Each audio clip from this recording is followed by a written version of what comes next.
Hello everyone, it's Nina and welcome back to my channel. Today I'm going to be doing a video showing some of the smaller Lolita related purchases I made recently and reviewing the indie shops that I got them from. People tend to think of Lolita as being very brand focused, but since the very beginning there's been a pretty lively indie community of smaller brands on Etsy and in self-contained shops all over the world. And I personally want to turn to supporting smaller brands more, especially in getting some wardrobe staples and smaller accessories to help me fill out my wardrobe and give my cords more variety. So that is exactly what I did. For this video, I have two shops that I bought from that I want to talk about and review for you today. And I probably will update this series in the future as I try out more shops in the future. I also wanted to say this kind of seems like a given, but this video is not sponsored and I bought all of these items with my own money. But with the intro out of the way, let's get into the reviews. So the first shop we are going to be talking about is Enchanted Dreamwear on Etsy. This shop is based in Tennessee and is a pretty small business with only a few employees from the shop's description. They sell a lot of different types of Lolita accessories, but the thing I'm going to be talking about today is probably the thing that is most unique on their site, and that is their Lolita socks.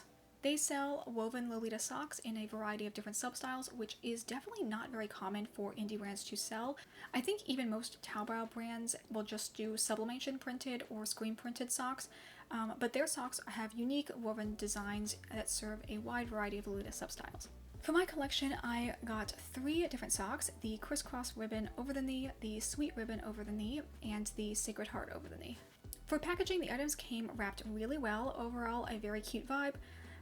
The individual sock packaging was very professional. If it was me, I probably would like a little less single-use plastic, but I also get that it's a safety precaution for most Etsy sellers.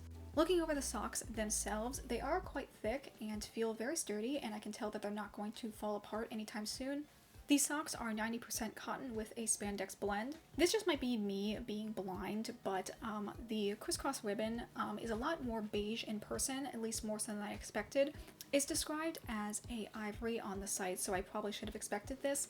I think in the future I would love if there was a pure white or an off-white option for these socks, since I think with Sweet Lolita especially, they tend to have their prints lean more white versus beige in terms of the neutral you would most likely pair with them.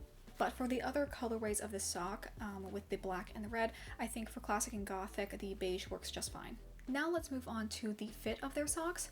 From their business description, they have only one size currently, which says they're designed to fit larger than most traditional J-Fashion brand socks. Another thing is, since their socks are cotton with spandex and not fully synthetic, they don't have as much stretch in them. Again, I just must be blind because I didn't really think too hard about if these socks would fit me. I guess I just assumed their socks, how much variation could there possibly be? Well, apparently there's a lot, because these socks were quite a tight fit on me. On the plus side, it did make them very hard to slide down, so it's unlikely that they would fall as I was walking around. I am by no means a plus size Lolita, and these were quite a tight fit, so if you have very thick calves, you might be struggling to get these on.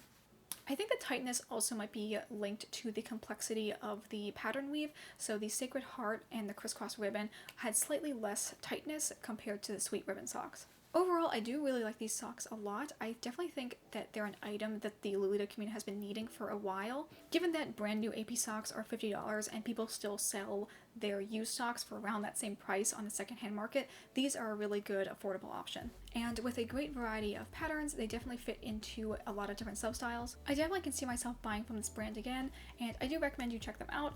Just maybe reach out ahead of time to see if they would fit you before buying. The next shop we are going to be talking about is Sakura Fairy on Etsy.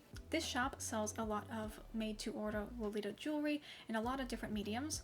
There's some polymer clay jewelry, some beaded jewelry, and some sewn items like gloves and berets.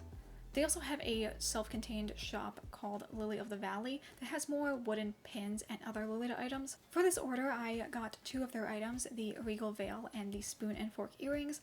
I also have this ring from them that was a gift, but I do know that it came from this shop. And like I said, most of their items are made to order, so if there's something I'm talking about here that isn't up on the site when you look, it's probably because they only do listings for one item at a time, so you just have to check back repeatedly to see if it's up again.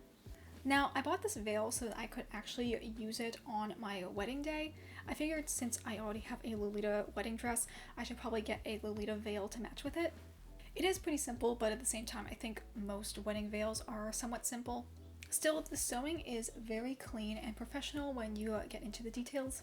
One thing I don't particularly like about it is that the comb is pretty small and it can slide out relatively easily.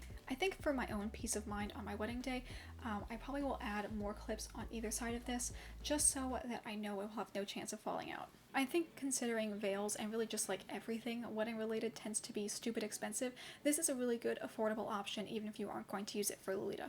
The other item that I bought is these spoon and fork earrings, and these earrings are really cute. I did not realize how much I would like them until they arrived. I think the size is really perfect. They aren't too small or too big, just large enough to make a statement, but at the same time being subtle enough to wear in daily wear. They also are super lightweight, so they're easy to wear as well. And I know they are going to pair well with a lot of my sweets and cakes themed dresses. Lastly, we have this cat cabochon ring. This ring is pretty standard size-wise with an adjustable base.